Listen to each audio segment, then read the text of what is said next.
Hapa tunapatikana ku entrée ya vente, entrée ya soko kuu.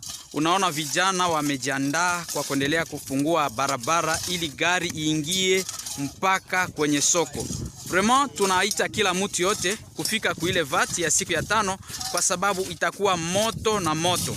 Kila kitu itakuwa ngombe, mbuzi, nguo, kila kitu ambao unataka itakuwa. Kuya na gari itapata nafasi ya kuingia na marchandise yote. Vraiment ile ni neno ambayo inaendelea kupitika chini ya usultani yake Mwami John Kabarole Tibasima Opedi wa 3, ndipo anaendelea kumobilize population yake na anaita kila raia ya usultani ya Walendu Bindi, usultani ya Waema Mitego, usultani ya Walese Vokutu, usultani ya Wanyali Chabi kufika kuile vente kwa sababu kila kitu itakuwa shambra.